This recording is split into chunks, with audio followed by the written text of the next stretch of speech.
Hey everybody, this is a special video just for patrons and subscribers. 2025 has been absolutely huge year for me. Daggerheart's release completely changed the trajectory of my game design career in like the best possible way. I've been much more busy. I'm extremely fulfilled. I get to make these videos and I'm just having the time of my life. Making videos with my thoughts on and perspectives about Daggerheart have been a big part of why this year has been a success. And so as I look back on 2025, I wanted to make a condensed version of some of my most popular Daggerheart videos from the year to share with you all. Later, some of these are maybe going to get cut up and turned into shorts that I'll put out publicly next year, or I'll just use this as practice in writing and recording kind of shorter material as opposed to my normal, more unpacked stream of consciousness, like chat interactive kind of approach to sharing information. So I hope you enjoy this. Thank you all so much for your support. People being excited about Daggerheart and wanting to hear more of what I have to say and the things that I'm creating for use with the rules and material is compatible with the game has been like that. It's the reason why this year has been big, right? Without that feedback and excitement, I'm not going to be in the position that I'm in now. And so I'm really grateful to all of that. I'm grateful to the whole team at Darrington for including me and having me as an additional designer working on the game, and then on the adventures and the homebrew kit that I was a co-writer of. I'm very grateful to Ghostfire Gaming for bringing me on as lead designer of the Daggerheart campaign guide version of Dungeons of Drakkenheim, and yeah, just trying something new, see how it goes. I hope you like it. First is how to make and use campaign frames. My video on campaign frames is by far my most popular on the YouTube channel, and I get why. Campaign frames are a really cool and flexible structure. They let you use something, it's like a tool that sits between a campaign that's totally improvised, where you just create everything at the table, and pulling out like a multi-hundred page setting book and then another multi-hundred page adventure module where so much is already established for you, and it may be a little bit harder to kind of add your own stuff into it or to make it all about your own player characters. Rather than, here we're going to go to a food metaphor, so stay with me. Rather than cooking from scratch, all improv, or having your meal delivered whole, already prepared, campaign frames are like a sourdough starter for your campaign, or like a meal kit delivery. They have some character and material to them, but you really need to bring your own ideas for a frame to come to life. For this sourdough starter, you need to bake it yourself. Frames will establish some setting elements, theme, tone, and a bit more. For me, the best frames establish what kind of story they're designed to tell and how this setting supports or enables that story. Campaign frames will also let you customize Daggerheart to fit the kind of story you want from your campaign. Each campaign frame has its own custom mechanics, which you can use like they are modules or hacks to modify the game while keeping the overall structure of Daggerheart lean and streamlined. Are you playing a faction-heavy game with lots of politics? Well, then you can take the faction mechanics from Five Banners Burning and bring them into your game, even if you don't use the setting. Want to fight giant monsters where you have to climb up on them and they're so big that they have different stat blocks for different parts? Well, then grab those Colossus mechanics from Colossus of the Drylands and then use them in a different setting. Maybe if you don't want to play in a Western, but you do want the giant monsters. Ideally, campaign frames should make it easier for you and your group to get on the same page about what kind of fun you want to have and support you in achieving those creative goals. By making some of these elements of that session zero campaign planning discussion more explicit, right? It's written down. Do we want to use this theme tone as is? What do we want to add to touchstones? How do we feel about these the character options? The campaign frames structure gives you some harder and some semi-hard material to bounce off of and to jump forward from, right? To springboard your own ideas rather than having to do it all yourself or having to make space for your own ideas in a much more developed setting or try to personalize a big, meaty, like multi-hundred page adventure book. And so I really love campaign frames. I'm going to be doing more about campaign frames, and I hope you try them out.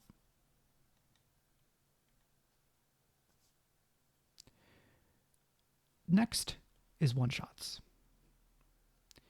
Here's a quick version of how I run great Daggerheart one-shots. This is just my own approach. It's not canonical or anything, but I hope it's useful for you. Start with the shared world building process. I love to get one of those blank maps and put it on the table, pass it around, have everybody add a location, some history about it, write on the map, make it yours. Getting everybody on the same page about setting and asking players to add to the world will ensure that everybody knows the setting and is emotionally invested in it. They helped create it, after all. When I'm GMing these, I try to focus on asking follow-up questions about the places they create. I want to show what excites me about them and dig a bit more deeply, maybe try to connect different places. Because the more strongly everyone cares about the setting, the easier it will be to build great characters that utilize those ideas. I want to encourage players to draw from the setting that we've all made so that these characters exemplify some elements of the setting, or they exist at the intersection of some conflict that we've developed based on building out the world. And then the biggest thing that I focus on in character creation is the player's answers to the background prompts, right? In Daggerheart, every class has its own set of background questions. And then if you're using a campaign frame, there's some more. But those answers to the background prompts give me character motivation, they give me NPCs, locations to use, and they help me to start thinking about how best to challenge these characters in an engaging fashion, all within a constrained time period. Because I almost never prep before these all-in-one one-shots that I run for friends or colleagues. Instead, I just use the material created together at the table. I ask follow-up questions that will let me tie together NPCs, connect or put factions into conflict with each other. I will ask the follow-up questions again right throughout, but what I'm doing here is now I'm trying to connect everything. What if your childhood rival player character 1 is also the person who's hunting down player character 2 for something that they did or just because of who they are as a druid? Having connections there makes it easier for me to engage more player characters with one character or faction or location. I take those answers, the connections that I've made with them, and then I build on those to create my situation and to detail the key NPCs, which are going to be the rival characters. Any NPCs, rivals, or individuals within a faction that I can create or draw out and add to that the players have already created. If a character is set up to have a rival and we're playing a one-shot, we have one chance to see that rival and to have the player character engage with them. So I'm trying to build on the strongest existing elements of motivation and connection and, how characters and setting interact. Whenever possible, I try to develop these rivals into a cracked mirror or a foil. And there's a bunch of different advice on rivals, so I'm just going to do the simple version here. A cracked mirror is a character that's similar to a player character, but has made one big choice or had one big experience that's different, and so makes them a cracked reflection of the player character who maybe approaches the same goal but in a different manner, right? They differ in means or methods or objectives. And that way they are going to be set up to be in conflict with the player characters. A foil is someone whose whole existence or their whole deal exists in opposition to the goals or existence of a player character, right? If a player character is a druid, maybe the rival character who's a foil is a member of a religious order that just wants to wipe all druids out entirely, right? They're like connected to some like industrialist god or something like that. In a one-shot, we don't have a lot of time to be really subtle and thread things through in a slow fashion, at least not the way that I approach them. After doing world building and character creation, we don't often have a ton of time left, so I tend to set up for 2 scenes. A pursuit or investigation using an environment stat block, where the kind of world is reacting to them and they're moving through a space and facing challenges or gathering information that they will then need for scene number 2, a confrontation with the rivals, just as those rivals are about to or in the process of doing something important to give urgency to the scene. I focus on direct conflict between the rival characters and the player characters, and I try to engage at least 2 PCs with any given rival character so that it's not just 4 PCs and 4 rivals and there's 4 different games going on, right? I want to mix things up and connect things. And my last piece of advice for one-shots is to just take big swings. Go for the jugular. Inflict big consequences on failure with fear. Force the player characters to make hard choices that tell everybody who they are as a person. In a one-shot, we're not here for a long time. We're just here for a good time. Next up is environments. Environments are one of my favorite parts of Daggerheart, which you probably heard me say before if you know this channel.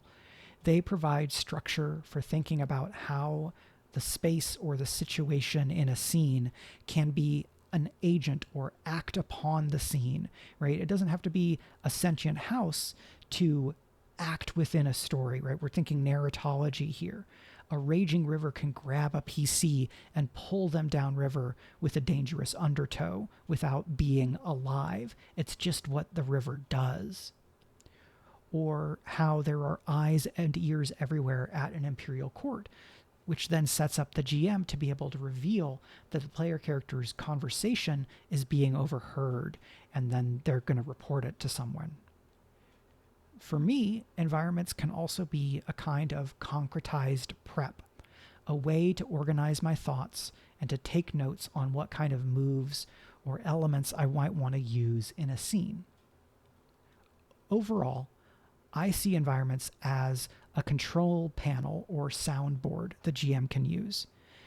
They give you some baseline settings to apply throughout the situation and offer a selection of buttons you can push when you need them or when it would help enhance the scene. Ultimately, the environments framework helps GMs think about a scene and the story holistically in a way that syncs naturally with how adversaries work so that all of your tools support each other when you're GMing. And last, we have something that I see people asking about a lot on the Reddit, and so I'm glad I had the video. I'll probably do more in the future, and that is spending fear outside of combat. Daggerheart's fear metacurrency is the NOS for your story engine, right? I'm not really a big car person. I did watch enough Fast and Furious movies to know that sometimes you push the big red button and you kick it up a notch. Fear is pushing that button and injecting more tension or raising the stakes into the story. And combat is not the only time you can, or in my opinion, should use fear to escalate the scene. You can spend fear anytime you want to add a complication to the scene that hasn't already been established or justified by the fiction. Because if it already was established or justified, that would be a GM move you wouldn't need to spend fear to use, right? If you want there to be bad weather out of nowhere during a journey, well, you spend fear, and that is saying, hey, I know I'm putting my finger on the scale here, but now I'm going to introduce this danger. If you want to introduce a busybody to meddle with an otherwise smooth social encounter, spend a fear. The very act of spending a fear also tells the players that something is coming. right? It can build anticipation or dread. You can also spend fear to make a roll or an obstacle more difficult. That might be by utilizing an adversary's experience to emphasize why they're especially difficult to overcome in this moment. Or you might spend a fear to reveal how the situation is more perilous or more challenging than the player characters had previously thought or that you had previously established, or you use it to emphasize what's already there. You can also use fear to introduce future badness by introducing and activating a countdown. When you're in a scene where there's a tense negotiation with thieves in a back alley, you can say, I'm going to spend a fear and start a countdown. It advances every time you make an action roll. When it triggers, a guard patrol is going to come by and probably scare off these thieves. So you're on a timer. You can also spend fear to advance existing countdowns, describing how the situation progresses or some adversary comes closer to achieving their goals, right? You're speeding up the existing kind of pace, or you're playing out this danger toward the bad end.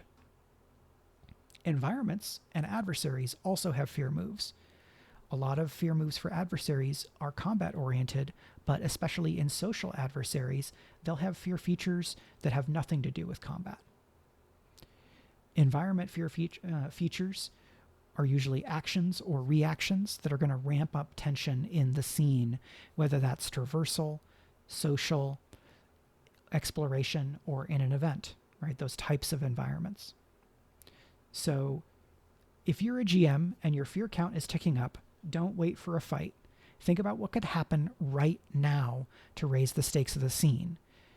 You can spend a fear and make any kind of GM move. So if you want to develop that skill, just think about how each GM move could come up in different situations, or use it as a way to enhance your prep. Think about the situations you've already created and then take some notes of what you might do if you want to improvise a fear move in a way that enhances what you're already expecting or planning to be included in that situation.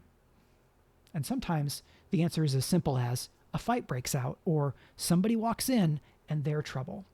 So put that fear to use and make some more trouble. That is quick and condensed advice from some of my kind of most popular Daggerheart advice and perspective videos from this year. Thank you all so much for watching, and I'll see you in 2026.